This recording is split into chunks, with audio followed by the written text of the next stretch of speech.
जी मेरे प्यारे बच्चा, तो आज का वीडियो आप सभी बच्चों के लिए बहुत ही ज़्यादा खास होगा।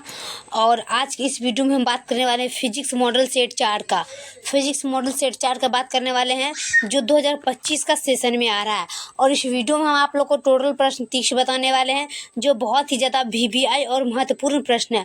और एग्जाम हॉल में आप लोग को इस तरीके के प्रश्न पूछे जाएंगे तो आप लोग दिल थाम के बैठ जाइए, क्योंकि इस तरीके के प्रश्न अगर पूछे जाएंगे तो आप लोग को इस तरीके के प्रश्न को पढ़कर तैयार भी होना है। तो चलिए मेरे प्यारे छात्र, इस वीडियो को एंड तक जरूर देखिएगा। और सबसे पहले मेरा वीडियो अच्छा लगता है तो कमेंट करके शेयर जरूर करिएगा। चलिए मेरे प्यारे छात्र, प्रश्न नंबर 1 में देखते हैं कि यदि गोले पर आवेश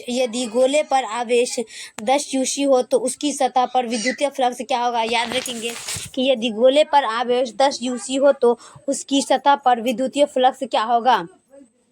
36 पाई गुना 104 Nm²/c। क्या 36 पाई गुना 104 Nm²/c। ऑप्शन नंबर बी लगाएंगे, यही प्रश्न होगा, आंसर होगा, इसको याद रखना है। चलिए अगला देख लेते हैं हम 2 का कि किसी संधारित्र की धारिता का मात्रक क्या होता है। याद रखेंगे क्या कह रहा है कि किसी संधारित्र की धारिता का मात्रक क्या होता है, तो इसका होता है फेराडे। इसे हम एफ से सूचित करते हैं। कह रहा है कि किसी संधारित्र की धारिता का मात्रक होता है फेराडे। ऑप्शन नंबर सी लगाएंगे, एफ से हम सूचित करते हैं। चलिए अगला देख लेते हैं हम 3 का कि किसी विभव मापी की सुग्राह्यता बढ़ाने के लिए डैश होता है। कि किसी विभव मापी की सुग्राह्यता बढ़ाने के लिए डैश होता है। तो 3 का आपका जगह इसकी धारा को घटाना चाहिए। क्या हो, इसकी धारा को घटाना चाहिए। प्रश्न कहता है कि किसी विभव मापी की सुग्राह्यता बढ़ाने के लिए इसकी धारा को घटाना चाहिए। ऑप्शन नंबर सी लगाएंगे, याद रखें। चलिए 4 का कि एक तार में एक यूए धारा है। एक तार में यूए एक धारा है, प्रवाहित होती है। यदि इलेक्ट्रॉन पर आवेश 1.6 × 10⁻19 सी हो तो प्रति सेकंड पर तार से प्रवाहित इलेक्ट्रॉन की संख्या क्या होगी।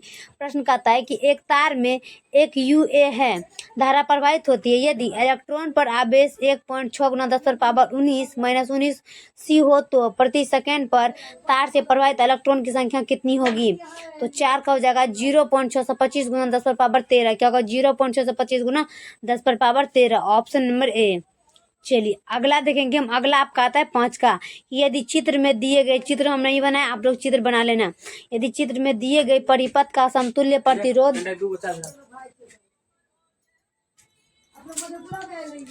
2 ओम है तो प्रतिरोध आर का मान क्या होगा। याद रखेंगे कि यदि चित्र में दिए गए परिपथ का समतुल्य प्रतिरोध 2 ओम है तो परिपथ आर का मान क्या होगा। 5 का देखेंगे और 5 का आंसर होगा 6 ओम। क्या हो जाएगा, 6 ओम। ऑप्शन नंबर बी लगाएंगे हम, 6 ओम। चलिए अगला देख लेंगे हम 6 का कि चुंबकीय प्रेरण की विमा क्या होगी। याद रखेंगे कि चुंबकीय प्रेरण की विमा क्या होगी।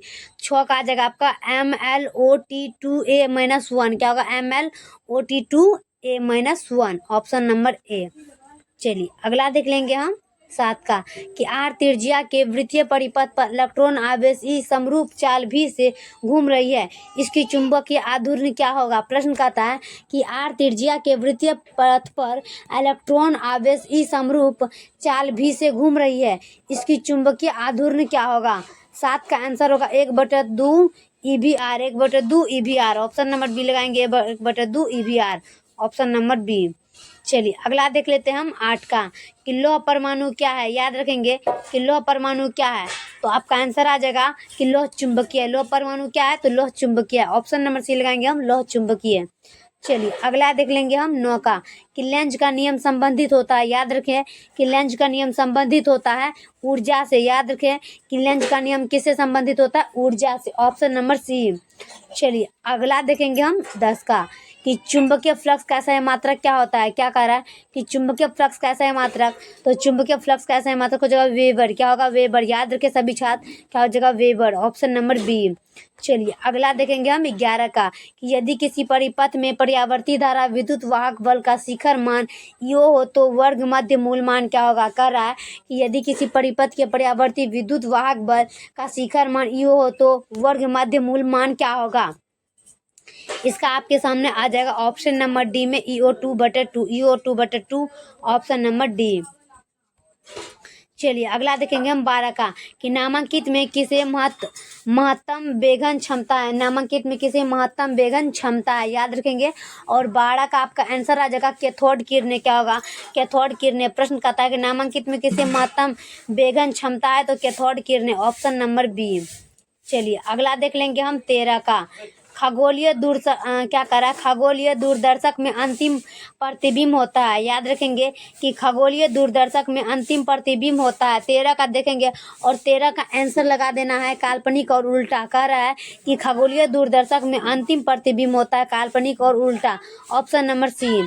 चलिए अगला का हम बात करेंगे। अगला आपका आ जाएगा 14 नंबर में कि यंग के द्विलिष्ट प्रयोग में रचनात्मक व्यक्तीकरण उत्पन्न करने वाली तरंगों के बीच पाथांतरण का मान नहीं होता है। याद रखेंगे कि यंग के द्विलिष्ट प्रयोग में रचनात्मक व्यक्तीकरण उत्पन्न करने वाली तरंगों के बीच पाथांतरण का मान नहीं होता है। तो 14 का आपका आंसर आ जाएगा ऑप्शन नंबर डी में कि 2n+1 डेल्टा बटे 2, 2n+1 डेल्टा बटे 2, ऑप्शन नंबर डी लगाना है समझदारी से। चलिए अगला का बात करते हैं। अगला आपका आता है 15 का कि व्यक्तीकरण करते दो तरंग, क्या कह रहा है कि व्यक्तीकरण करते दो प्रकाश तरंगों की तीव्रता 9:4 के अनुपात में है।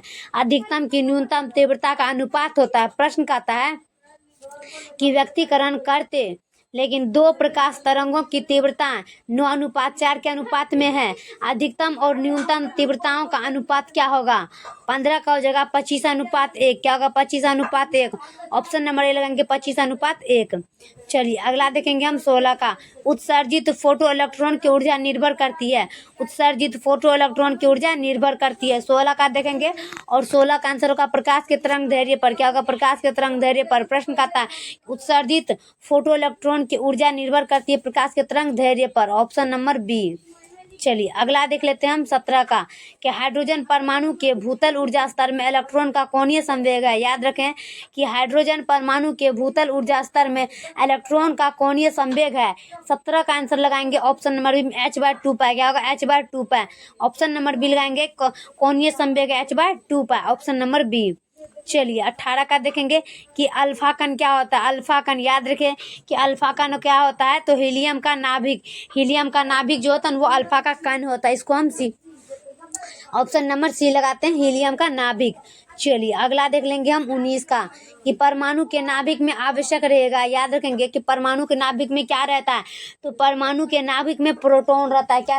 प्रोटॉन रहता है। याद रखेंगे क्या रहता है? प्रोटॉन, ऑप्शन नंबर ए लगाएंगे प्रोटॉन। चलिए अगला का बात कर लेते हैं हम 20 का। 20 नंबर में देखेंगे, सभी मेरे प्यार छात्र देखिएगा 20 का।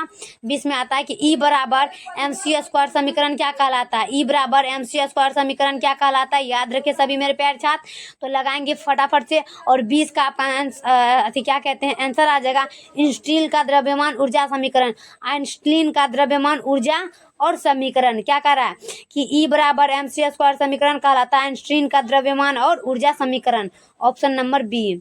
चलिए अगला देखेंगे हम 21 का NaND गेट के लिए बुलियन व्यंजक है। NaND गेट के लिए बुलियन व्यंजक है। याद रखें कि NaND गेट के लिए बुलियन व्यंजक है।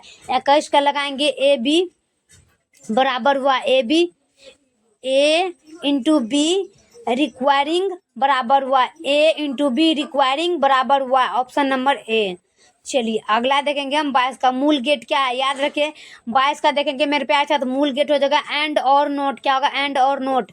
याद रखिए ये पूछ सकता है कि मूल गेट क्या है, तो एंड और नोट, ऑप्शन नंबर डी। चलिए 23 का देखेंगे कि टीवी प्रसारण के लिए किस आवृत्ति परस्पर प्रयोग होता है। याद रखेंगे कि टीवी प्रसारण किस लिए आवृत्ति परास का उपयोग होता है। तो 23 का आपका आंसर आ जाएगा कि 30 mHz माइनस 300 mHz। क्या होगा? 30 mHz minus 300 mHz, option number सी।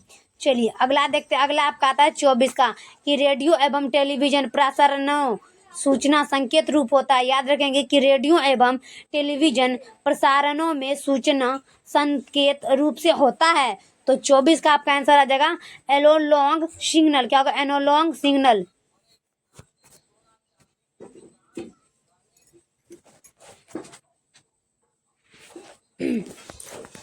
क्या होगा? Analogue signal, option number A लगाएंगे analogue signal, option number A. चलिए अगला देख लेते हैं। अगला आपका आता है 25 का। कि स्वयं प्रेरकत्व का मात्रक क्या होता है, याद रखेंगे। देखिए थोड़ा सा मिस्टेक हो गया, कुछ ऐसा चीज दबा गया जो आप लोग को कुछ दिख गया। चलिए, कह रहा है कि स्वयं प्रेरकत्व का मात्रक क्या होता है, याद रखेंगे कि स्वयं प्रेरकत्व का मात्रक क्या होता है। 25 का देखेंगे, और 25 का आपका जगह हेनरी, इसे हम एच से सूचित करते हैं, हेनरी एच से सूचित करते हैं, ऑप्शन नंबर सी। चलिए 26 का देखेंगे कि किसी ऊंचाई ट्रांसफॉर्मर में प्राइमरी और सेकेंडरी में क्रमशः N1 और N2 लपेट है, तब डैश के लिए। कह रहा है कि किसी ऊंचाई ट्रांसफॉर्मर में प्राइमरी और सेकेंडरी में क्रमशः N1 और N2 लपेट है, तब डैश होता है। तो 26 का आपका आंसर हो जाएगा N2 greater than N1, N2 greater than N1, option number B. चलिए अगला देखेंगे हम 27 का। पृथ्वी के चुंबकीय ध्रुव पर नमन कोण का होता है, याद रखेंगे कि पृथ्वी के चुंबकीय ध्रुव पर नमन कोण का मान कितना होता है।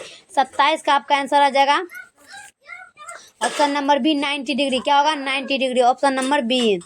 चलिए याद रखिए, ये प्रश्न पूछेगा। क्या करा 28 का कि किसी कारण से हवा का बुलबुला पानी के अंदर चमकता नजर आता है, याद रखेंगे कि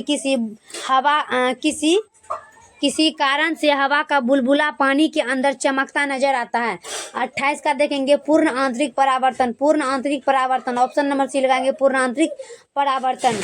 चलिए नेक्स्ट का बात करते हैं। नेक्स्ट आपका था 29 का कि दो लेंस जिनकी क्षमता -15 डायोप्टर तथा +15 डायोप्टर है को समाक्षीय सटा रखने पर संयोजन की फोकस दूरी क्या होगी। क्या कह रहा है कि दो लेंस जिनकी क्षमता -15 डायोप्टर तथा +15 डायोप्टर है तो को समाक्षीय सटा कर रखने पर संयोजन की फोकस दूरी क्या होगी। तो 29 का देखेंगे -10 सेंटीमीटर, -10 सेंटीमीटर, ऑप्शन नंबर ए -10 सेंटीमीटर। चलिए लास्ट और आखिरी प्रश्न देखेंगे कि खगोलीय दूरदर्शक में अंकित प्रतिबिंब होता है, कि खगोलीय दूरदर्शन में अंकित प्रतिबिंब बनता है। याद रखेंगे ये आपका आ जाएगा काल्पनिक और सीधा। प्रश्न कहता है कि खगोलीय दूरदर्शक में अंकित प्रतिबिंब बनता है तो काल्पनिक और सीधा, ऑप्शन नंबर बी लगाएंगे। मेरे प्यारे साथ वीडियो बहुत ही ज़्यादा कठिन से बनाना पड़ता है और इस वीडियो को आप लोग देखने में ज़रा भी टाइम नहीं लगाते हैं, तो कृपया इस वीडियो को एंड तक जरूर देखिएगा। और वीडियो अच्छा लगता है तो आप लोग कमेंट करके एक बार शेयर जरूर करिएगा ताकि सभी छात्र छात्राएं के पास पहुंचे। ताकि एक बार इसका और एक बात बताती हूँ मेरे प्यारे छात्र, आप लोग का एग्जाम बहुत ही नज़दीक आ चुका है, तो आप लोग दिन रात एक करके पढ़े और इस प्रश्न को दिमाग में इस तरह एडजस्ट करें ताकि आप लोग को एग्जाम हॉल में बिल्कुल भी टेंशन ना लेना पड़े कि हम ये प्रश्न नहीं पढ़े थे। तो चलिए मेरे प्यारे छात्र, इस वीडियो को समाप्त करते हुए आप लोग से एक निवेदन है कि जय हिंद, जय भारत।